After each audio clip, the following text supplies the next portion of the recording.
As tribos de Sioux, elas se localizam no sudeste da América do Norte, nas grandes planícies e nos vales dos rios Ohio e Mississippi, hoje em dia mais conhecido como Dakota, Dakota do Norte e Dakota do Sul. Eu vou falar sobre a sociedade em geral dos Sioux. Bem, suas principais atividades econômicas, elas giravam em torno da agricultura e tendo como destaque principal a plantação de milho. Além disso, eles também caçavam, eles sempre tiveram preferências por animais grandes, como os bisões. Passaram a utilizar cavalos em suas caças, o que deixou eles um pouco sedentários, mas não quer dizer que isso é ruim, porque eles passaram a gastar o tempo fazendo rituais religiosos e mágicos. Seus rituais incluíam a tortura, que era visto como prova de bravura lá. Eles tinham como seus inimigos os Crons e seus aliados, os Cheyennes.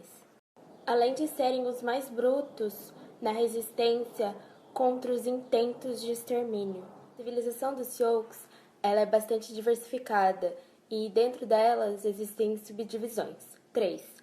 Os Dakotas, os Santés, os Nakotas, os Yanktons e os Lakotas ou os Tetons. E dentro dessas subdivisões existem diversas outras tribos, mas as que se destacam são as Yunquipapas, os Oglalas e os Brulés. A roupa dos Sioux era feita de pele de animais e era projetada para caçar, passar o dia ou para cerimônias. As mulheres utilizavam vestidos, os homens utilizavam camisetas com franjas, leggings e mocassins, as crianças utilizavam tanga até os 10 anos de idade e os guerreiros e chefes utilizavam grandes penas na cabeça, mas não todo dia. Existiam diversos tipos de camisetas, como por exemplo a camiseta de couro, que era mais simples, que era para uso diário, a camiseta de estilo mais antigo, que era aberta na lateral para facilitar o movimento de sentar e andar, e existiam as camisetas de guerra, que eram utilizadas pelos homens. Essa camiseta era utilizada em guerras ou ocasiões especiais. Essas camisetas eram adornadas com poderes da medicina para proteger o indivíduo, mas não era muito utilizada, pois era muito pesada. A maior parte da alimentação era baseada em carne, especialmente de búfalos, veados e alces, e eles também comiam frutas e legumes. Era muito comum o cultivo de milho, abóbora e feijão, e eles negociavam normalmente a comida com as diversas tribos. As mulheres também preparavam com frequência um alimento chamado jerky, que era feito a partir da secagem da carne de búfalo, onde elas primeiro martelavam e trituravam a carne e depois acrescentavam gordura animal e deixavam secar. Se o jerky fosse bem feito, ele podia ter uma validade de até 2 anos. Isso fazia com que ele fosse armazenado e ele também era portátil, então permitia que os caçadores o levassem com eles. O Holocausto Indígena. O Holocausto Indígena, ele começou quando os europeus tinham o objetivo de conquistar novas terras e achar novas riquezas para o país deles, para eles se sustentarem através de outras riquezas, porque as que eles já tinham, por eles não estava sendo o suficiente.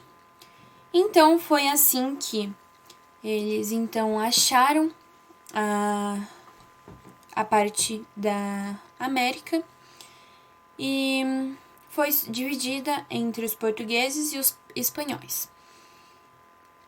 A parte da América ali mais do norte ficou com os espanhóis e a parte aqui que envolvia o Brasil ficou com portugueses.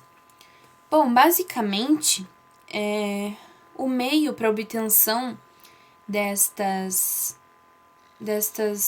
objetivos que eles tinham com essas terras aqui foi assassinar, roubar, escravizar os nativos daqui. Foi esse mesmo o meio deles de fazer tudo isso acontecer, devido às ações que eles demonstraram com os povos daqui. E isso tudo gerou basicamente entre 500 milhões de mortes de nativos ao total desse horrendo genocídio. Então, um homem, um coronel, que deve ser citado aqui com toda certeza, é o coronel... Ele era coronel norte-americano John Chevington. Em 1854, ele falou que as crianças tinham piolhos e elas deveriam ser mortas por causa disso, para não espalhar, né? Então, o que aconteceu? As crianças foram mortas. Mortas inocentemente. Essas crianças inocentes, né, no caso, não saberiam o que estava acontecendo com elas e simplesmente foram assassinadas. Outra frase que este homem falou foi, abre aspas, "Vim para matar índios, e eu penso que é dever e honrado, e você deve usar qualquer meio debaixo do céu de Deus para matar os índios." Ou seja, eles chegaram aqui, eles roubaram as terras dos nativos, eles escravizaram os nativos, eles mataram os nativos, eles acabaram com a cultura, com tudo o que era deles, e eles ainda estavam certos, porque afinal eles eram soberanos aos índios, né? Porque era isso que ele pregava. E nessa imagem mostra como eles se achavam em relação aos índios. Soberania, completamente soberania.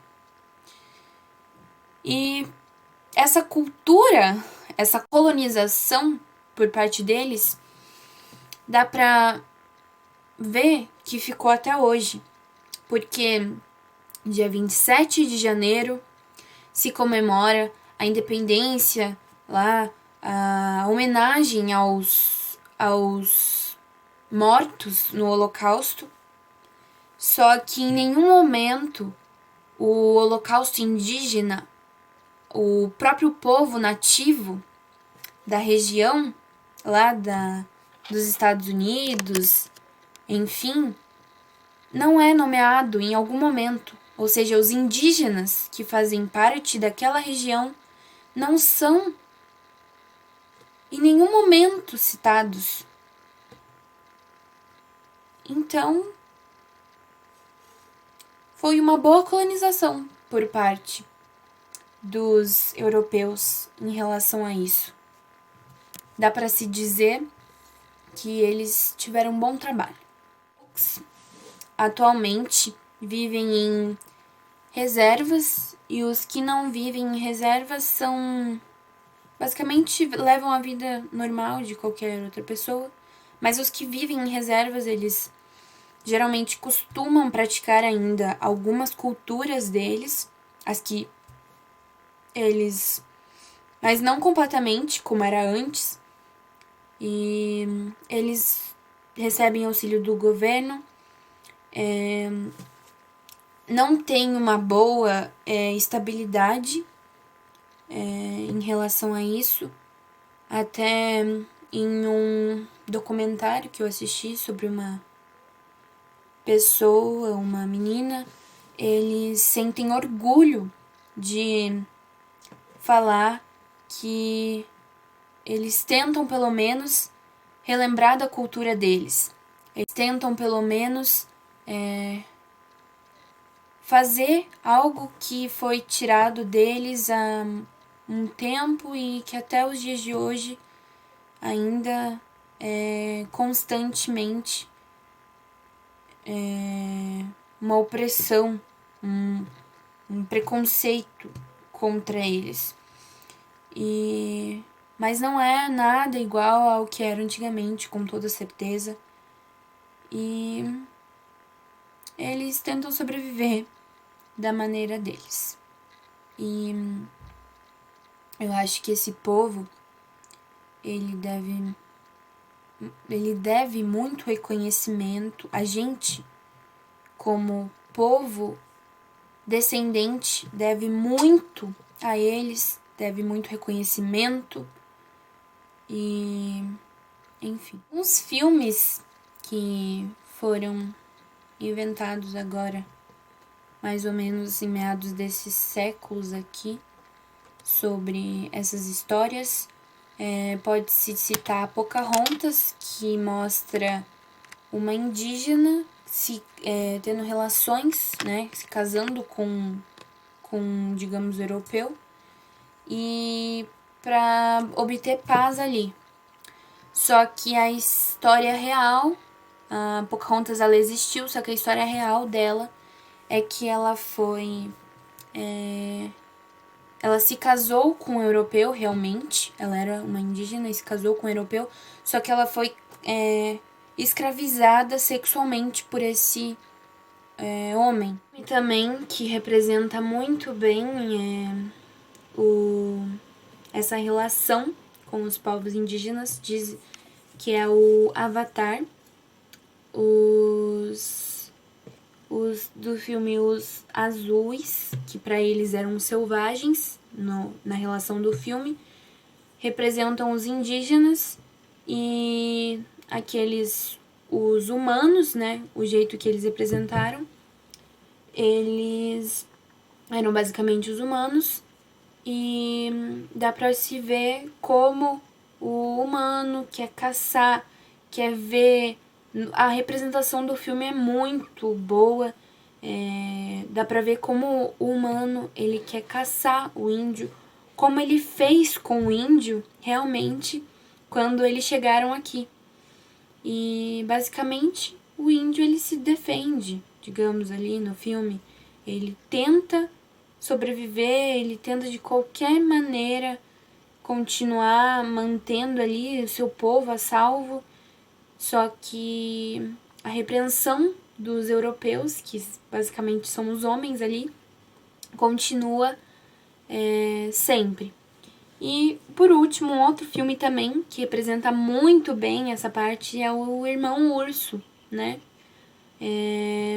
Esse filme, ele faz uma grande referência ali com as aldeias indígenas, o urso protegendo e os homens atrás para querer tentar pegar os índios, e sempre de uma maneira vista como uma maneira selvagem. E é isso. E eu concluo esse trabalho falando que, aprendendo muito com toda essa história que eu vi, eu até fico emocionada em concluir todo esse trabalho.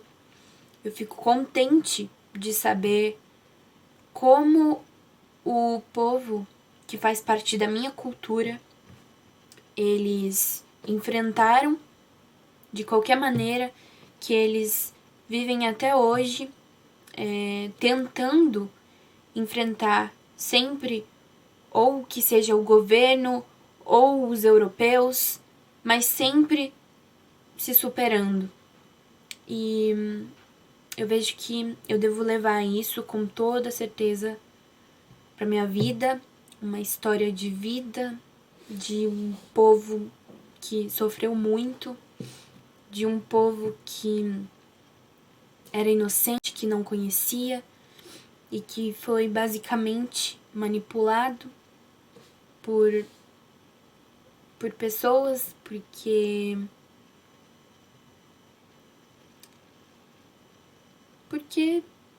eram pessoas boas, eram pessoas que tinham um coração, diferentemente de quem os matou, de quem cometeu esse tremendo genocídio contra eles até os dias de hoje.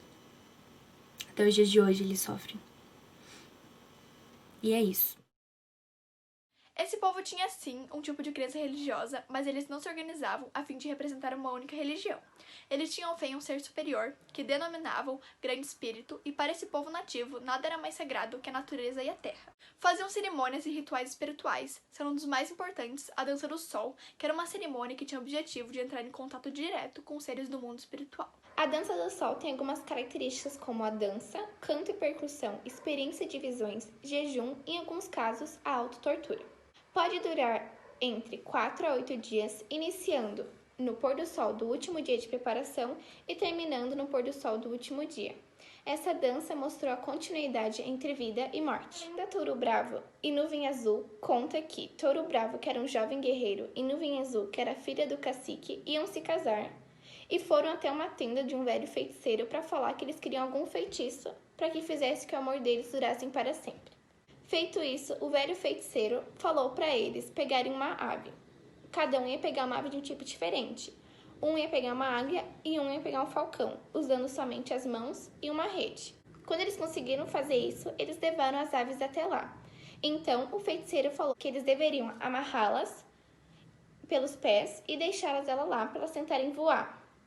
Mas, obviamente, elas não iam conseguir porque elas estavam amarradas, então começaram a se machucar. Então, o velho disse que se eles quisessem que o amor deles durasse, eles deveriam voar juntos, mas nunca amarrados, porque senão eles iam começar a se machucar e o amor deles não ia durar para sempre. Agora eu vou contar uma cerimônia dos circos, que é, quando o menino entra na adolescência, o pai tem que levar ele numa floresta e ele tem que ficar vendado e sentado numa tora a noite toda.